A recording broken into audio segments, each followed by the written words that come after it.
오늘 말씀 제목은 두려움 어떻게 해야 하나요? 라는 제목으로 좀 말씀을 나누려고 합니다. 지금 여러분 뭐 교회 어, 죄송합니다. 한번 재검색 한번 해주십시오. 예, 재검색. 예, 죄송합니다.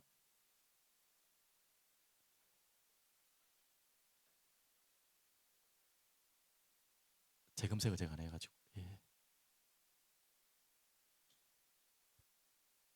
예. 제일 우리 첫 번째 우리 성탄절이 지금 곧 다가오죠. 우리 교회 분위기 보니까 거의 이 성탄 분위기가 온 것 같습니다. 지금 성탄 거의 4주 전입니다. 그래서 보통 이제 일반 교회에서는 대림절 이렇게 하는데 저도 대림절을 찾아보니까 이게 좀 논란이 있어요. 대림절을 이 단어를 쓰는 또 교단이 있고 안 쓰는 교단이 있고 해서 근데 의미를 중요하니까 의미는 알아야 될 것 같습니다. 그 대림절이라는 단어는 꼭 안 쓰더라도 이제 성탄을 앞두고 4주 지금 전인데 이제 한 주 한 주 예수 그리스도 왕이 오심을 기다리는 주간입니다. 그래서 이제 내일부터 12월이죠. 12월은 중요한 주간이고 또 한 해가 마무리되고 내년을 시작하는 중요한 또 달입니다. 그런데 이제 저는 뭐 여러분 아시겠지만 기도하다가 이렇게 메시지가 떠올라가지고 그 메시지에 맞는 성경을 찾아내는 게 아니라 아시다시피 지금 그런 특별한 경우도 있죠. 당연히 우리가 무슨 절기라든지 특별한 순서는 있지만 대부분은 오늘 누가복음 읽어오는 순서대로 읽어왔고 또 오늘 그 순서가 되어서 지금 이 말씀을 보는데요. 그래서 미리 한번 쭉 보니까 이제 12장이 들어왔는데 성탄 전까지 성탄 그 주일까지 계속 저주제더라고요. 두려움이라는 주제를 성경에 나오더라고요. 제가 여러분들에게 꼭 이 말을 해야겠다, 이 메시지 해야겠다 해서 이 메시지를 하는 게 아니라 이 성경에서 그런 메시지가 나와서 또 여러분에게 전달하는 겁니다. 그래서 무슨 계획일까 하나님? 4주간 성탄 전에 왜 이 말씀을 주실까? 질문하면서 또 오늘 답을 또 함께 나눈 시간 되면 좋겠습니다. 그래서 뭐 두려움에 빠지는 4주간이 아니라 오늘 제목처럼 두려움에서 어떻게 나오는지를 찾는 그런 주간 되면 좋겠고요. 근데 이 이야기는 뭐 다 아는 이야기지만 우리가 이 땅에 사는 동안에 평생에 싸우고 있는 것이 이겁니다. 많은 것들과 싸우겠지만 가장 많이 싸우고 있는 게 이 두려움이에요. 그 인정하실 겁니다. 두려움 안에는 포함되죠. 뭐 불안함도 포함되고 또 두려움 안에서는 염려도 포함되고 근심도 포함되죠. 그래서 우리 인간이 눈 떠서 눈 감을 때까지 마지막까지 싸워야 되고 이겨내야 될 게 두려움이라는 중요한 질문입니다. 오늘 이 말씀을 받고 이겨내도 또 내일 당장 찾아오는 게 두려움이에요. 이번 주 내내 은혜로 두려움에 빠져나왔더라 또 다음 주에 찾아오는 게 두려움이에요. 오래 지나가도 또 다음 해 오고요. 그렇기 때문에 이 두려움이라는 숙제는 우리가 평생 풀어야 되는데 제대로 한번 풀어봐야 되겠습니다. 4주간 하나님이 그거 풀어보라는 것 같아요. 그리고 왕을 기다리라는 것 같아요. 왕이신 예수님을. 아이들은 이미 알겠지만 꼭 12월 25일 그날이 예수님 오신 날은 아닙니다. 하지만 그 날을 기억하고 예수님이 이 땅에 오신 날을 기억하고 또 우리가 말씀으로 준비하고 더 중요한 거는 이제는요 성탄을 기다리는 게 아니라 예수님이 오신 걸 기다릴 필요 없잖아요. 이미 오셨는데 다시 오실 예수님을 기다리는 게 또 대림전에 또 의미가 담겨 있는 것입니다. 우리는 이 땅에서 다시 주님이 오시는 그날을 간절히 기다리는 거죠, 맞죠? 예전에 예전도 아니죠. 올해 제가 여러분에게 아마 제가 야구장 갔던 이야기를 한 기억나는데 기억나십니까? 그래서 한 그 황성빈이라는 투수가 1회에 한 10점 이상을 줘가지고 거의 10여 년, 20여 년 만에 야구장을 우리 딸이랑 갔는데 완전히 그냥 죽 썼잖아요. 그 이야기 아마 기억나실 텐데 그때만 해도 롯데가 잘 나갈 때였어요. 그래도 그 경기 하나 패해도 괜찮을 때였는데 그 이후에 한 2위, 3위를 왔다 갔다 하다가 3위를 계속 고정하다가 뭐 롯데 팬 아닌 분들은 뭐 무슨 소리 하나 뭐 관심 없으시겠지만 뭐 이해해 주시고 들으십시오. 어느 날 순간부터 지기 시작하는데 9연패까지 가더라고요. 9번 연달아 졌다는 거예요. 그때부터 제가 이제 야구를 슬슬 멀리하게 됐습니다. 도저히 스트레스 받아서 못 보겠다. 근데 끝도 끝이 아니에요. 12연패까지 한 걸로 알고 제가 정확하게는 모르겠는데 12번을 내리지는 거예요. 그것도 꼴찌 하는 팀은 그런 경우가 자주 있는데 2등, 3등을 왔다 갔다 하는 때에 그것도 여름 제일 중요할 때 여름 지나고 가을 야구라 해가지고 1등부터 요즘 몇 등까지입니까? 4등까지입니까? 5등까지입니까? 하여튼 4, 5등까지 따로 또 리그를 또 따로 하거든요. 그 안에 들어가야 되는데 야, 한 10여 년 만에 그런 것 같아요. 이 가을 야구 가겠다. 이 4등, 5등 안에 충분히 들어가겠다. 다 예상하고 있었거든요. 우리 부산 경남 분들은 다 예상했는데 그때부터 떨어지더니 12연패를 딱 해버리는데 그리고 한번 연패를 끊는데 또 4연패, 5연패 계속 지는 거예요. 여러분 아시다시피 그 롯데 감독이 좀 잘하는 감독이거든요. 거의 그 결승전만 그 다른 팀으로 한 10번 이상을 결승전에 올려갔던 그리고 4, 5번을 우승했던 우리나라에서는 지금 제가 알고 있기는 제일 많은 우승을 했던 지금 현역에 그런 감독이고 유능한 감독을 데려왔어요. 그 감독이 하는 말이 이야기를 하더라고. 자기도 이런 경험 처음 해본다는 거예요. 감독도 해봤고 선수로도 뛰어봤지만 이런 경험은 처음 해본다는 거예요. 한마디로 계속 지는 거예요. 뭘 해도 안 돼. 그래서 한간에는 이제 원인을 찾아야 될 거 아닙니까? 뭐 원인이야 뭐 천지겠지만 많은 사람들이 하는 말의 원인이 뭐냐면 그런 이야기를 하더라고요. 데이비슨의 저주다. 뭐 야구 보시는 분은 이해되겠고 안 보는 분들은 또 무슨 소리 하나 싶지만 예를 들면 이제 이 투수가 외국인 투수였거든요. 아마 왼손인지 오른손인지 잘 던진 투수인데 왠지 모르게 그 투수를 방출하고 뭐 또 다른 뭐 교체를 한 것 같아요. 그때부터 이 일이 난 거예요. 그러니까 대부분 사람들은 뭐 이게 맞았다고 이게 뭐가 맞다고 데이비슨의 저주다 해가지고 이게 진짜 그런 것 같아. 계속 지는 거예요. 야구에는 그 비슷한 저주가 있습니다. 뉴욕 양키즈의 전설적인 야구 선수 책도 나오는데 베이비 루스라는 가장 유명한 야구 선수가 있습니다.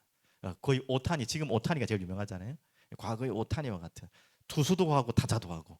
근데 10승 10개 홈런 이상을 치는 아주 유능한 사람이었는데요.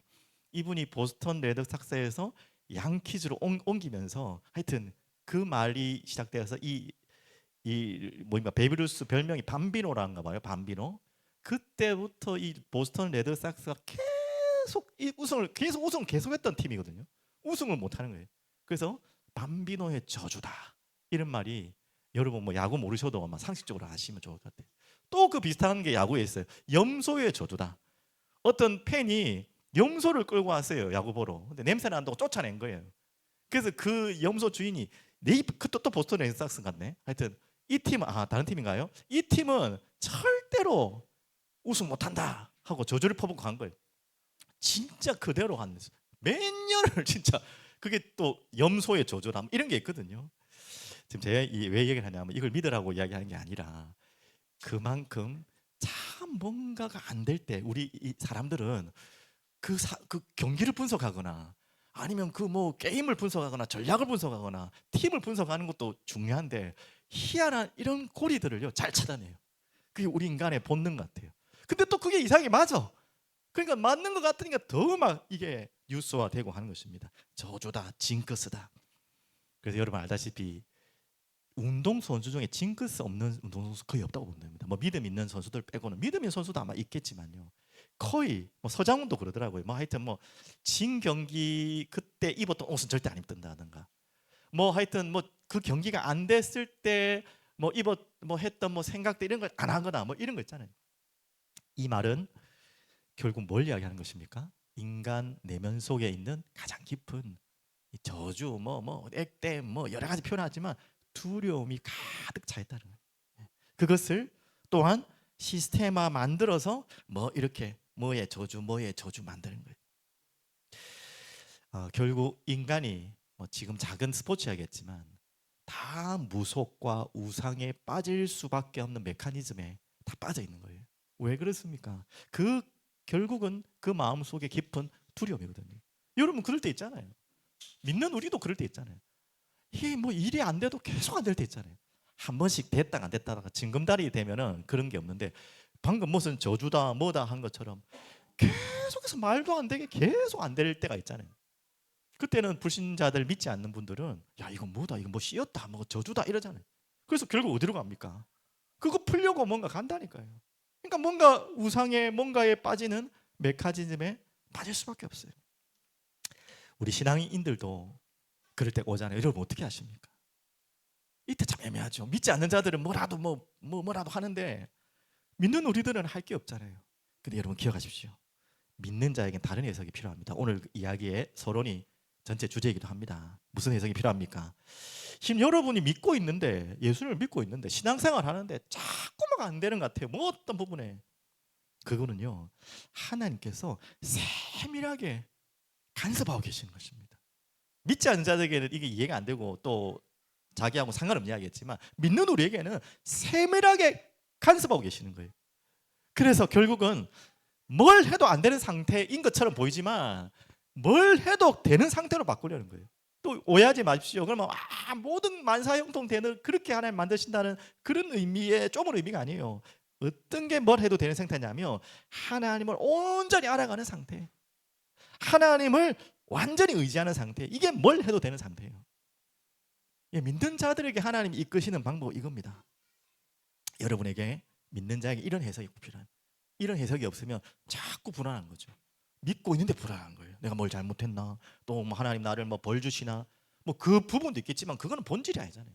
당연히 징계하시고 뭔가를 하더라도 모든 것 하나님은 여러분에게 좋은 것을 주시고 바른 것으로, 바른 길로 가게 하시는 분이기 때문에.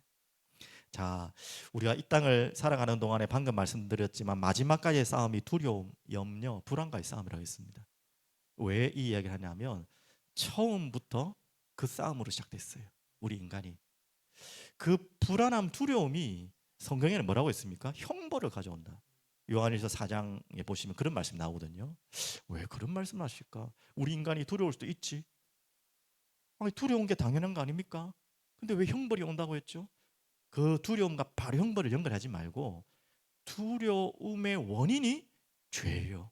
또 두려움의 결과가 죄예요. 그래서 이 두려움은 두려움으로 끝나는 것이 아니라 인간은 반드시 죄로 파생이 된다는 거예요. 그래서 아까 말했던 우상으로 끌고 갈 수밖에 없는 죄가 우리에게 찾아오기 때문에 두려움이 중요한 문제라는 것입니다. 제가 왜 이 근거를 이야기하냐면 창세기 3장 10절에 그 말씀이 나와요. 아담과 하와가 범죄한 이후에 바로 찾아왔던 게 뭐예요? 죄를 범한 이후에 아담과 하와에게 제일 먼저 찾아온 마음이 뭡니까? 두려움이. 두려워서 3장 10절에 내가 숨었나이다. 아담아 어디냐 어디냐, 하나님 찾는데 두려워서 숨었나이다. 죄의 결과가 맞죠. 죄로 인한 결과가 두려움인데 더 정확하게 말하면 그 죄를 지을 수밖에 없는 근원도 두려움일 수 있어요. 선악과를 먹은 계기가 바로 그 두려움, 하나님을 온전히 신뢰하지 못하는, 내가 뭐라도 하나 챙겨놔야 되지 않겠냐, 그게 사단이 기가 막히게 유혹과 미혹을 걸거든 거죠. 그게 죄를 덥석 물었고 그 죄를 덥석 물다 보니까 또 두려움에 잡히는 이 악순환이 되어지는 것이 바로 우리 인간의 본질이에요. 그래서 이 두려움이라는 이 단어는 이 4주 내내 우리가 이야기하겠지만 작은 문제가 아니고 가볍게 넘길 이야기가 아니에요. 반드시 풀고 나가야 될 문제입니다. 오늘 바로 성경의 말씀이 그 말씀이에요. 자, 그러면 우리가 이제 이 두려움에 대해서 먼저 알아야지.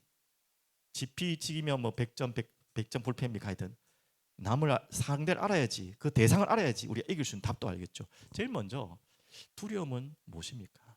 자, 두려움 앞에 제가 뭔 단어를 썼죠? 바로 저게 답입니다. 헛된 것이라는 걸 알아야 됩니다. 특히 우리 믿는 자들에게, 믿지 않는 자들에게는 다른 이야기지만 믿음을 가진 우리에게는 헛된 두려움이라는 걸 알아야지 이 두려움이 이제 이해가 되는 것입니다. 자, 그래서 오늘 간단합니다. 내용은 헛된 두려움에서 나오라, 이게 오늘 전체 주제예요. 그럼 헛된 두려움을 알아야지 나올 수 있겠죠. 자, 오늘 바리새인의 이야기를 먼저 예수님이 꺼내시죠. 바리새인의 누룩 1절부터 3절까지 한번 보실까요? 이게 헛된 두려움이. 바리새인 12장 1절 한번 보겠습니다. 오늘 성경만 보시면 됩니다. 앞에 성경 구절도 없어요. 그동안에 무리 수만 명이 모여 서로 밟힐 만큼 되었더니, 자, 예수께서 제자들에게 말씀하십니다. 중요한 가르침을 주시죠. 바리새인들의 누룩 곧 외식을 주의하라. 자, 2절 감추인 것이 드러나지 않을 것이 없고 숨긴 것이 알려지지 않을 것이 없나니, 이 감추이고 숨긴 것은 이 바리새인 누룩과 연결되겠죠, 당연히. 3절 이러므로 너희가 어두운 데서 말한 모든 것이 광명한 데서 다 드러난다는 말이에요. 들리고 너희가 골방에서 귀에 대고 말한 것이 지붕에서 전파되리라. 감추고 숨기지만 다 드러난다. 그래서 바리새인의 무엇을 조심하라? 외식, 누룩을 조심하라. 이렇게 말씀하고 있어요. 이 바리새인 누룩 외식.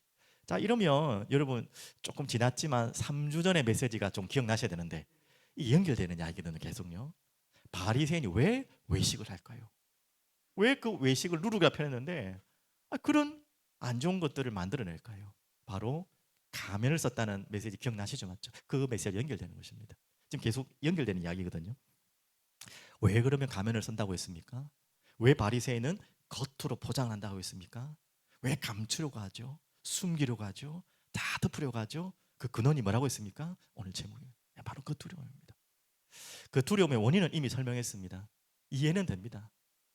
바르게 성경 가지고 똑바로 살아보려고 했는데 그 이전에 어떤 두려움이 그들을 엄습해 왔다고요? 하나님께 버림받을 것 같은, 성전이 파괴되고 아니 믿지도 않는 그 불신자 나라에 처참하게 망하고 끌려가고 포로로 갔다가 끌려오고 거기에 오는 트라우마가 이 바리새인들이 항상 있었던 거예요. 그것을 극복하려고 한 게 좋은 방향으로 시작은 됐지만 결국 그 두려움에 잡혀서 가면을 쓰게 되고 외식으로 겉포장으로 모두 변질돼 버린 것이죠. 이걸 굉장히 예수님은 주의하라, 조심하라 얘기하는 것입니다. 그래서 그 누룩의 특징 아시죠? 여러분 누룩에 대한 그 특징을 대충 아신데요. 잘 퍼집니다. 빵 만들 때 반드시 필요하죠. 반드시 퍼지고요. 또 그 퍼져 나가면서 은밀하게 내부에 보이지 않아요. 겉으로는 이게 어디서 나온가 싶은데 내부에서 일어나고 있는 일이 은밀하게 내부에서 급하고 치명적으로 퍼져나가는 게 누룩의 특징입니다. 이 부패한 마음을 이야기하는 것이죠. 그래서 이 바리새인에 숨겨져 있는 이 누룩이 숨겨져 있고 은밀하고 내부에 있지만 급하고 치명적으로 퍼져나가기 때문에 예수님이 너무너무 이게 경계하고 조심하라 이렇게 말씀하고 있죠. 자, 그래서 3주년의 메시지를 먼저 좀 정리하면 어떻게 가면을 벗으라고 했습니까? 어떻게 그러면 오늘 말씀을 좀 정리하면 누룩을 제거할 수 있습니까? 제일 첫 번째는요, 관계 회복하라는 거예요. 관계 회복. 여러분 저번 주에 했던 말씀이죠. 어떻게 관계 회복합니까? 있는 모습 그대로 아기가 부모에게 나가듯 포장하지 말고 하나님 앞에 나가는 거예요. 용기, 그게 용기예요. 직면하는 것입니다. 그 안에 회개도 들어가겠죠. 그리고 신뢰 회복을 대해 말씀하셨죠. 왜 신뢰를 회복해야 되냐? 바리새인의 오래 무응답, 더 크게 말하면 유대인들에게 오랫동안 400년 동안의 무응답 아시죠? 구약과 신약 사이가 몇 년이라고 했습니까? 400여 년. 400여 년 동안의 무응답과 아무런 침묵의 기간이 이들에게는 무응답이요 더욱 두려움으로 찾아왔겠죠. 그런데 하나님은 아니셨잖아요. 졸고 계신 것이 아니고 주무시고 계신 것이 아니라 내팽개치고 자녀를 내버리친 게 아니라 그때 뭘 하셨다고요? 예수 그리스도를 준비하시고 그분이 오실 수 있는 모든 토양을 다 만드신 거예요. 로마 제국을 일으키고 언어를 통일하고 길을 닦고 그리고 참된 왕을 보내신 것입니다. 이제 곧 이제 예수님 오신 그날을 기억하고 있잖아요. 그 날을 준비하는 것이 바로 그 침묵의 시간이에요. 한마디로 뭔 이야기를 하는 겁니까? 바로 하나님이 가장 좋은 선물, 자기 자신을 주시려고 하는 거예요. 뭔가 응답 수준이 아니라 하나님 자신을 주시려고 하는 거예요. 자, 이게 바로 가면을 벗는 비밀이라고 했습니다. 자, 다시 말씀드리면 이 바리새인 누룩이 얼만큼 위험한 건지를 이야기했고요. 두 번째는요, 또 헛된 두려움입니다. 두 번째 두려움이 뭐였습니까? 이제 세상과 사람에 대한 두려움. 이 바리새인의 두려움이 조금만 더 이야기 좀 하고 가면요, 남의 얘기가 아니라 우리 안에 있잖아요. 이 바리새인이 가지고 있는 두려움이 무엇입니까? 있다니까요. 뭔가 포장하고 겉으로 겹겹이 쌓아놓는, 그래서 감추고 있는, 그래서 썩고 있는, 냄새 날 수밖에 없는, 그걸 아무리 감춰봐야 냄새는 빠져나가거든요. 그게 바리새인들이었거든요. 자, 그러면 두 번째는 이 세상 사람에 대한 두려움인데 4절 한번 보십시오. 4절을 한번 다 같이 볼게요. 내가 내 친구 너에게 말하노니 몸을 죽이고 그 후에는 능히 더 못하는 자들을 두려워하지 마라. 자, 우리가 대부분 두려워하는 자가 누구입니까? 당연히 권세 있고 또 뭔가 나를 좌지우지할 수 있는 뭔가 권한에 있는 사람을 두려워할 수밖에 없죠. 지금 이 이야기는 결국 제자들에게 연결되는 이야기고, 제자들이 곧 핍박받을 것을 알기 때문에, 예수님 당시도 그렇고 십자가 지시고 나서 이후도 더 그럴 것이고, 미리 이 말씀을 통해 제자들에게 두려움의 대상을 빨리 바꾸라고 이야기하고 있는 거예요. 그래서 이건 뭐 우리가 적용하면, 지금 우리가 뭐 예수 믿는다고 핍박하는 분 뭐 있을 수도 있지만 거의 지금 이 시대랑 비교할 수 없잖아요. 예수 믿는다고 뭐 큰 어려움이 오거나 뭐 감옥에 가거나 뭐 그런 나라들도 지금 있지만 우리나라만큼은 아직은 그렇진 않잖아요. 그래서 이 세상의 권력에 대한 핍박과 어려움에 대한 두려움을 이기는 부분도 있지만, 그게 아니더라도 우리에게는 있습니다. 세상의 힘이나 많은 사람들의 평가, 이거에 대해서는 여러분 두려워하시잖아요. 저도 그런 게 없잖아 있어요. 여러분 다 있어요. 또 육체적 손해와 어려움에 당할 때 올 것 같은 그 두려움 있거든요. 자, 여러분 이렇게 세상에 두려워하고 세상에 무엇인가에 자꾸 치장을 하고, 바리새인들이 제일 많이 했던 이거예요. 왜 자꾸 외식을 했냐면, 하나님을 두려워한다고 말로만 했는데 진짜 두려워했던 존재가 누군지 아십니까? 바리새인들. 바로 세상을 두려워했던 거예요. 사람들을 두려워했던 거예요. 언제 어떻게 또 자신들이 그렇게 될지 몰라서. 그러니까 자꾸 포장을 하고 다른 것으로 메꾸고 때운 것입니다.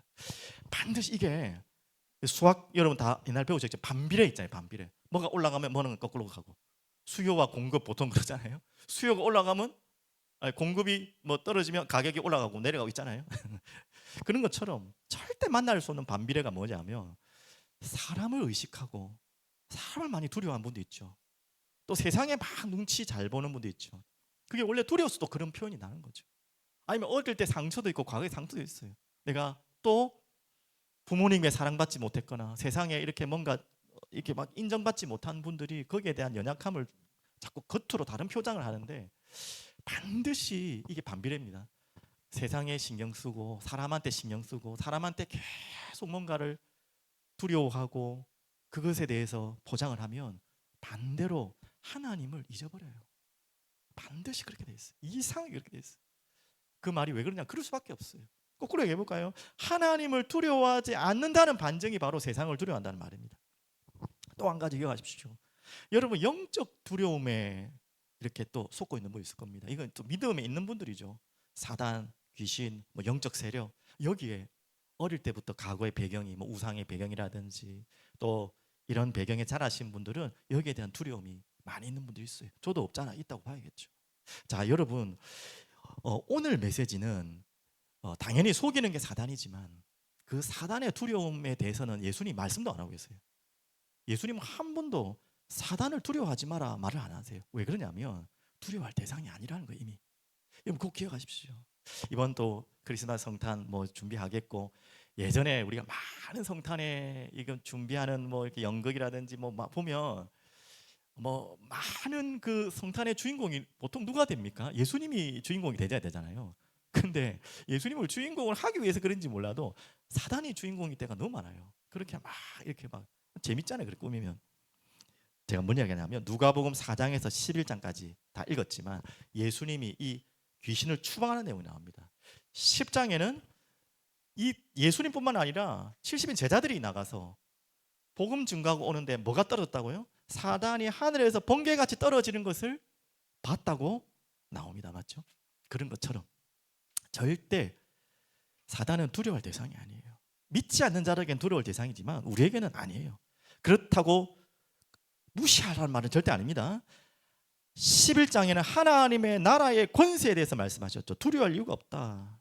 죄를 가지고 속이고 넘어뜨리는 종이 호랑이 여기죠. 허상이에요. 헛된 두려움의 대상이지 절대 그 존재 자체에서 우리는 두려워할 필요가 없어요. 세상과 사람과 그 배경에 있는 사단을 두려워할 필요가 없는 거예요. 절대 우리 아이들 우리 키울 때 이 사단 영적 존재를 두려움의 대상으로 절대 보지 않도록, 그렇다고 무시하는 건 절대 아닙니다.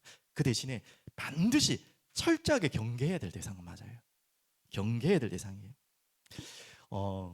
지금 수능 이제 지나고 이제 아이들 뭐 이제 성적 나옵니까? 아직 좀 더 있어야겠죠. 올해 이야기는 아닌데 2016년 10년도 이야기가 올라와 있더라고. 10여 년 전의 이야기인데, 아유 그 이제 라디오에 듣는데 마음이 너무 안타깝더라고요.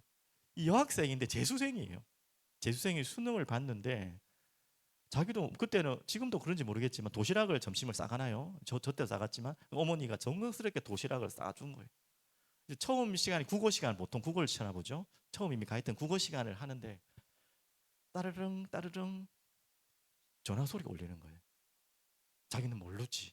근데 도시락이 소리가 나는 거예요.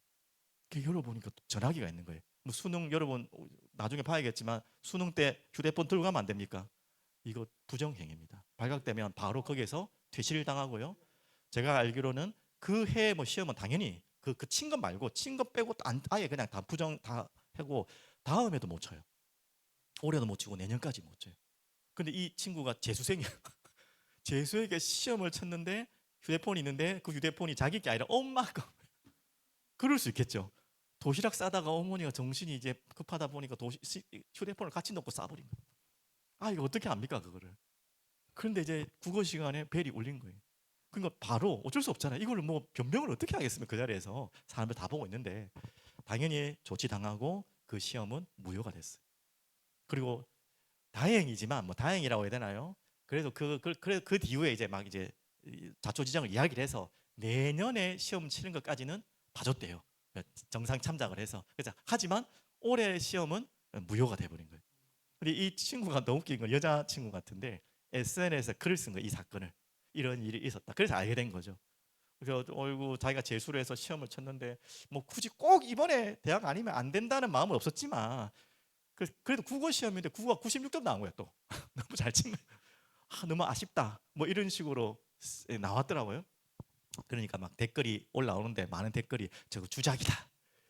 저게 맞는 말이냐? 뭐 충분히 예상이 돼요. 막 자기 간신 끌려고 거짓말 지어낸 거다 하니까 이 친구가 너무 억울하니까 밑에다가 남상고더라고. 우리 부산 친구 같아요. 남상고 몇 학년 몇 반 몇 번 이렇게 가지고 그 교실에서 시험 쳤다. 여자 학생이지만 그 고등학교 가서 시험 칠 수 있잖아요.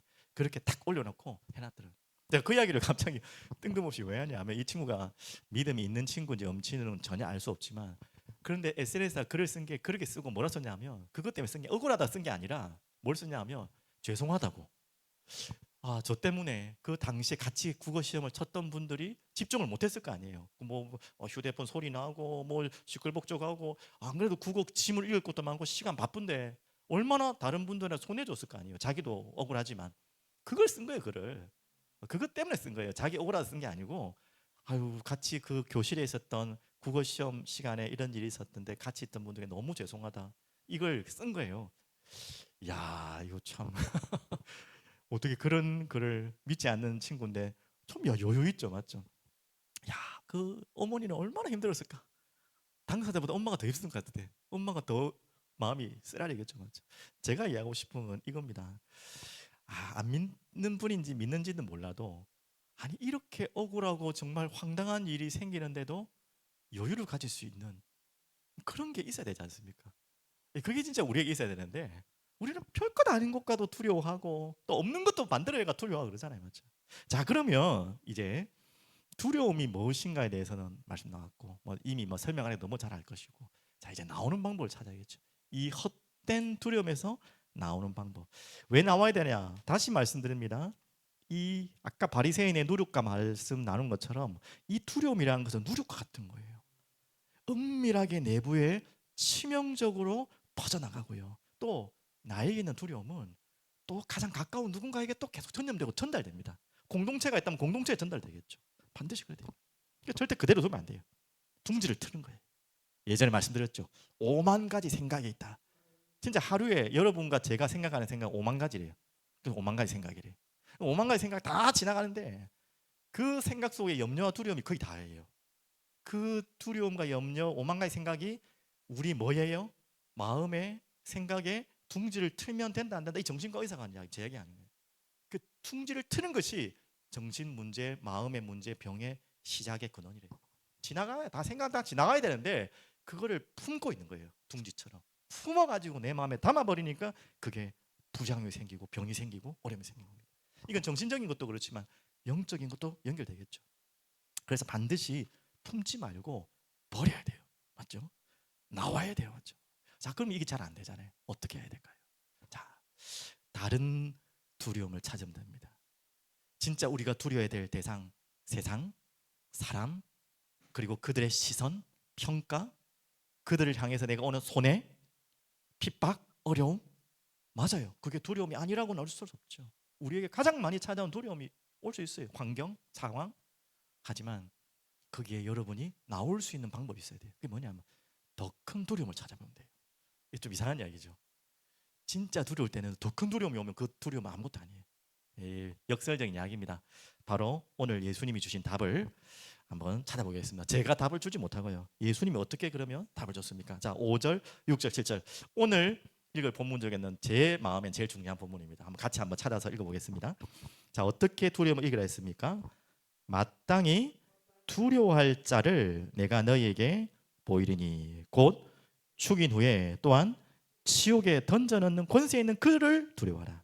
내가 참으로 너희에게 노니 그를 두려워하라. 자, 그는 누구입니까? 아시고 있죠. 성삼위 하나님입니다. 하나님입니다. 천지 만물의 주권자이시고 통치자이십니다. 우리가 정말 두려워해야 될 존재는 바로 이 존재를 두려워합니다. 사람의 눈, 시선, 나를 뭐 가둘 수도 있고 때릴 수도 있고 핍박할 수 있는 그런 고난의 사람들도 우리가 두려움이 오겠지만, 나를 보는 시선도 두렵지만, 여러분 그게 두려울 필요 없고, 진짜 두려워할 대상은 창조주 하나님을 두려워하라. 그 속에 예수님을 두려워하라는 말이죠. 자, 이 두려워하라고 하면 또 이해가 오해가 될 수 있으니까 조금 정확한 표현으로 어떻게 하란 말이죠? 경외하라는 말입니다. 경외하라. 그럼 벌벌 떠는 두려움이 아니라. 자, 그래서 6절입니다. 우리가 어떻게 그를 두려워하고 더 정확하게 경외합니까? 6절 보십시오. 참새 5마리가 두 아사리온에 팔리는 것이 아니냐. 우리는 모르는 이야기죠. 참새를 팔아본 적이 없죠. 하여튼 이 당시에는 그랬나 봐요. 그러나 하나님 앞에는 그 하나도 잊어버리시는 바 되지 아니하시는, 그 가치 없고 보잘것없는 참새도 하나님의 손아귀에 그 권한에 있다는 거예요. 그런데 더 중요하죠. 7절.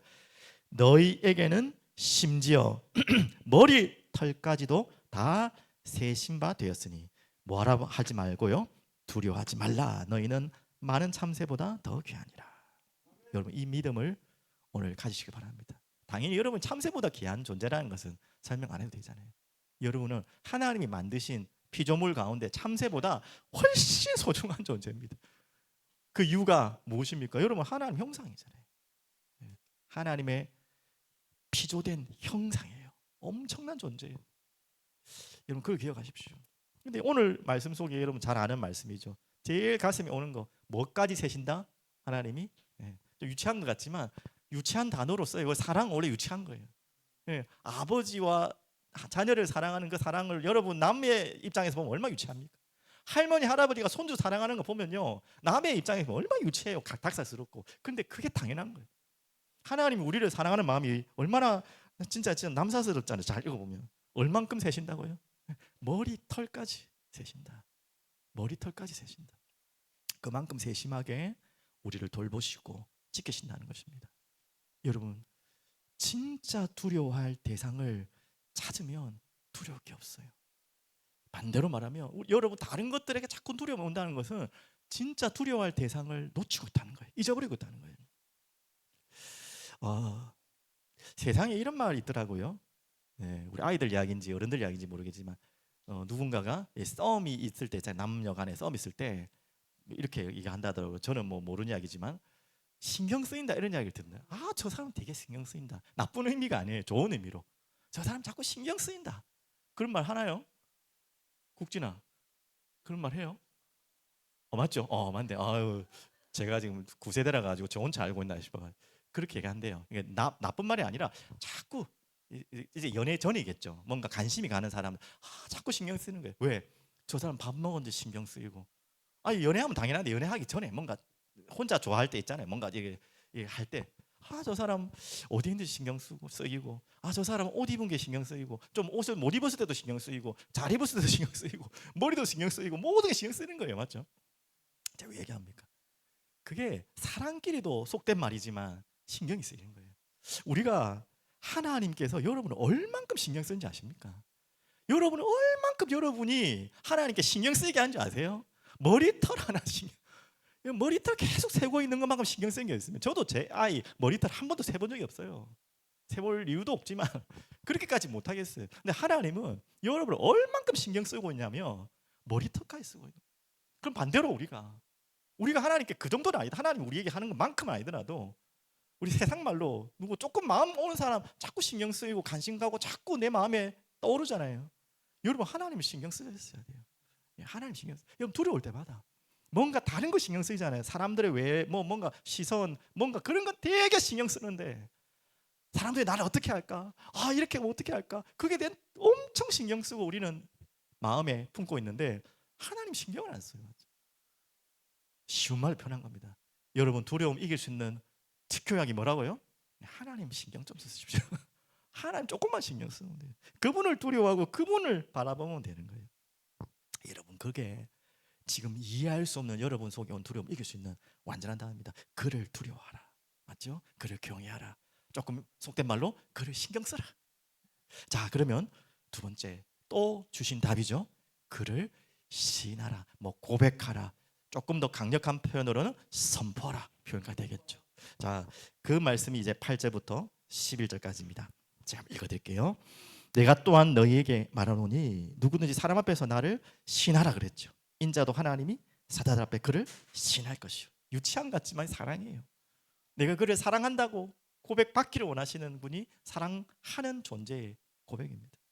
사람들 앞에서 나를 부인하는 자는 하나님의 사자들 앞에서 부인을 당하리라. 누구든지 말로 인자를 거역하면 사심을 받으려니와 성령을 모독하는 자는 사심을 받지 못하리. 그 하나님의 사랑을 끝까지 거부하는 자는 결코 사함을 받지 못하겠죠. 11절 사람이 너희를 회당이나 위정자나 권세 있는 자 앞에 끌고 가거든 그런 두려움의 자리, 신경 쓰는 자리에 있거든 이 말이죠. 어떻게 무엇으로 대답하여 무엇을 말할까? 염려하지 마라. 맞죠? 우리에게 답을 주신 게 뭐라고요? 중요한 두려움이 오고 외로움이 올 때 굉장히 이 누룩과 같이 내 마음에 둥지를 틀고 있을 때 그를 두려워하는 거예요. 그분을 두려워하는 거예요. 그 두려워할 그 대상에게 여러분 잡혀 있지 마시고 진짜 두려워할 그분을 신경 쓰고 바라보세요. 그리고 또 한 가지 그분을 내 입술에 선포하십시오.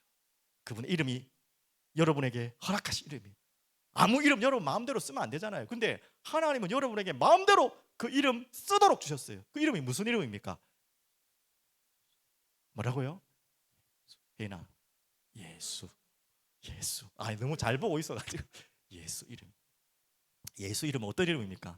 하늘과 땅과 땅 아래 모든 만물이 복종케 하신 이름입니다. 맞죠? 만물을 복종케 하신 이름. 그 이름을 우리에게 쓰도록 주셨다는 거예요. 여러분이 신하는 거예요. 여러분 두려운 마음 뭔가 몰려올 때 예수의 이름으로 기도하십시오. 또 그 예수의 이름이 녹아있는 이 성경의 말씀을 읽고 암송하고 그걸 내 마음에 되새기세요. 그걸 선포라고 표현한 겁니다. 저도 이거 좀 말이 그렇지만 이게 정말 효과적입니다. 정말 완벽한 효과가 있습니다. 여러분 제가 지금 어떤 그 방송을 보면 극동 방송을 자주 보는데 거기에 보면 유튜브 극동 방송이 있거든요. 여러분도 한번 보십시오. 저 성경 갑자기 무림고수 그런 제목이 좀 웃긴 한데 성경 무림고수가 있어요. 그러니까 성경을 굉장히 많이 읽고 그 말씀을 통해 응답받은 자들이 간증하는 내용들이 계속 올라오는 극동 방송의 프로그램이 있어요. 저도 이제 틈틈이 보는데 어떤 분을 봤냐면 이분이 참 제가 전체를 안 봐서 제가 이야기는 못 하겠지만 내용만 대충 이야기하면 선교사님인데 뭔가 두려움이 확 덮친 거예요. 마음에. 그럴 수 있겠죠. 맞죠? 너무 어려운 환경 속에서 이분이 뭐 했냐면 성경을 계속 읽은 거예요. 당연히 선교사님 읽었겠죠. 그리고 입술로 고백하면서 선포하면서 신하면서 읽은 거예요. 근데 이 마음이 확 제가 다 이야기는 못하지만 그런 간증들이 수도 없이 많아요. 여러분 정말 이 하나님의 말씀이 살아있고 정말 어떤 두려움도 이길 수 있는 완벽한 권위가 있다는 것을, 어떤 여러분을 두렵게 하는 그 권위를 무너뜨릴 수 있는 진짜 권위라는 것을 좀 체험하기 바랍니다.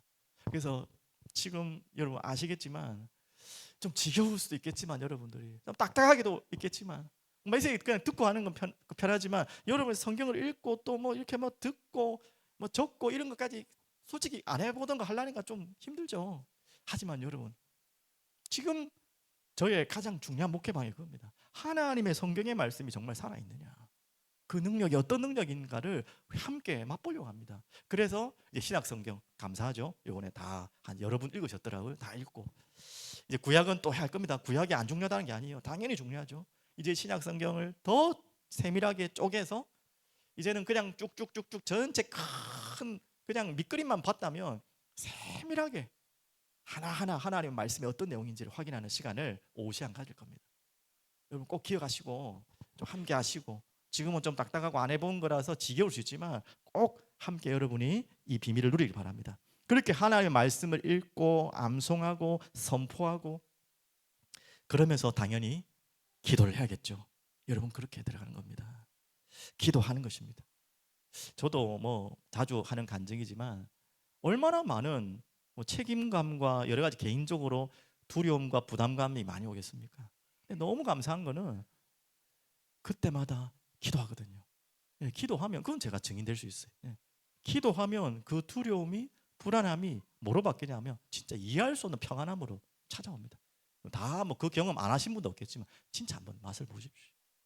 그래서 지금 뭐 우리 개척하고 당연히 저는 두려움 수밖에 없고 걱정되는 일이 많을 수밖에 없는 제 인생의 길이잖아요. 여러분도 뭐 그런 부분들도 있겠지만, 근데 제가 단언하건대 하나님 앞에 말할 수 있는 것은 제 인생에서 뭐 저희 집 사람한테도 자주 얘기했지만 제가 판단할 수는 없는 부분이지만 제 영적인 마음과 또 영적인 지금 상태는 좀 가장 좋아요, 진짜. 두려움의 극치도 가장 극치인데 그걸 가지고 내가 잡혀 있고 생각하고 있으면 저는 완전 무너지겠죠. 근데 그게 아니라 기도하고 말씀으로 계속 몸부림치니까 더 힘이 나고 더 은혜가 되고 저는 뭐 아무렇지도 않아요, 솔직히. 또 뭐 그런 일이 생기면 또 기도하면 되고. 제가 왜 이야기를 하냐면 여러분에게 꼭 좀 같이 나누고 싶어요. 여러분 가다 보면 얼마나 두려움이 엄습할 때가 많고 진짜 이거 뭐가 해도 자꾸 안 될 때가 있잖아요. 그러니까 뭐 또 뭘 할 힘도 없을 때 있잖아요. 여러분 그럴 때 그냥 무너지지 마시고 넘어지지 마시고 하나님 말씀 다시 한번 쫙 자세하게 붙들고 기도 속 들어가 보라니까요. 처음에 잘 안 되죠. 기도도 잡생각 나고 졸리고 저도 그래요. 졸리고 잡생각 나다가 계속 시간을 들이면서 하나님의 마음을 품고 말씀을 읽으면서 들으면서 하다 보니까 어느 날 깊은 교제가 돼요. 여러분 그 시간을 여러분 꼭 가지시길 바랍니다. 그리고 그를 신하라는 말에는 또 한 말씀이 있죠. 바로 증거하라는 말입니다. 전도하라는 말입니다. 뭐 부담 가지게 막 지나가는 사람 잡아놓고 막 그렇게까지 안 해도 됩니다. 하지만 여러분 마음속에는 반드시 있어야 돼요. 여러분 기도하는 영혼이 있어야 되고요. 그 기도하는 영혼의 언젠가 기회를 보고 이 복음의 말씀을 반드시 증거해야 될 시간을 기다리셔야 돼요. 그런 시간이 없다면 여러분 오늘 새롭게 시작하십시오. 진짜 해야 됩니다. 이 증거할 때 복음이 선포될 때 예수 이름이 선포될 때요 변화되는 것입니다. 오늘 그 은혜가 여러분 시작되길 바랍니다. 자, 그러면 결론이죠. 성령이 가르치시리라. 자, 이게 12절입니다. 다 함께 읽어보겠습니다. 마땅히 할 말을 성령이 곧 그때 너에게 가르치시리라 하시니라. 자, 이때 일어나는 일이에요. 우리는 그냥 진짜 두려워할 대상을 두려워하고요. 헛된 두려움에서 나와 진짜 두려워할 대상을 두려워하고 그분을 내 입술에 선포하고 고백할 때 일어난 일이 뭡니까? 성령이 가르치시라. 성령이 여러분 마음을 평안을 주시고 깨닫게 해주시고 알려주시고 보호하시고 도우신다는 거예요. 궁극적인 힘과 근원으로 여러분에게 역사하시겠다는 거예요. 반드시 성령은 그렇게 역사하십니다. 예수의 이름, 말씀에 근거하여 여러분 마음속에 힘을 주시고 역사하십니다. 오늘 그 은혜를 여러분 마음속에 꼭 가지시길 바라고요. 여러분 마음속에 다시 좀 정리하면 육체적인 두려움으로 인한 두려움이 있는 분 있죠. 죽음과 질병에 대한 걱정이 꽉 차 있는 분도 있을 거예요, 분명히. 또 정신적인 두려움도 있습니다. 관계, 특히 타인의 시선, 방금 다 나왔죠. 거절할 것 같은, 비난받을 것 같은, 외로울 것 같은, 홀로 될 것 같은 이런 관계 속에서의 두려움 있죠, 분명히. 또 실패인데 한두 번이 아니라 아까 말한 것처럼 막 12연패처럼 계속 자꾸 안 되면 실패에 대한 반복에 대한 정신적 두려움이 있죠. 또 상실에 대한 두려움도 있는 분이 있을 겁니다. 사랑하는 사람, 또 뭐 재산, 내 자리 이게 빼앗길까 봐, 어딘가 사라질까 봐 하는 그 두려움도 다 있을 거예요. 없는 분 없을 겁니다. 그리고 결국 미래에 대한 불확실성에 대한 두려움도 있을 거고, 또 영적으로도 아까 말씀드렸지만 영적 세력에 대한 두려움도 있어요. 뭐 이렇게 뭐 마귀 귀신 하니까 자꾸 뭔가 보이고 들리는 분들은 그런 두려움이 있을 겁니다. 그리고 죄로 인한 죄책감에 대한 두려움도 있을 거고요. 또 내가 구원받았나 안 받았나 이런 두려움도 있을 분도 있을 거고요. 또 신앙생활에 대한 답답함, 또 하나님에 대한 왜곡된 생각. 하여튼 제가 막 생각나는데 다 나 이랬는데 이런 다양한 여러분에게는 두려움이 있을 겁니다. 오늘 그 모든 두려움에 잡혀있지 마시고 다시 결론을 내리면 신앙적인 영적인 답을 찾는데요, 어떻게 하라고요? 그를 두려워하고 그분을 신하십시오.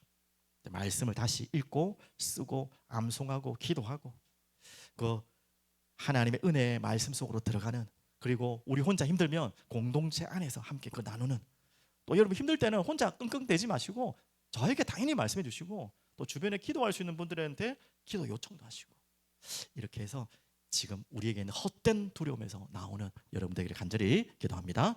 전능하신 하나님 아버지 감사합니다. 찬양합니다. 오늘 하나님의 은혜가 우리 가운데 임하여 모든 헛된 두려움에서 나와 참된 주를 바라보며 참된 그리스도를 두려워하며 그분을 선포하며 신하는 우리들로 인도하여 주옵소서. 예수님의 이름으로 감사하며 기도드립니다. 아멘.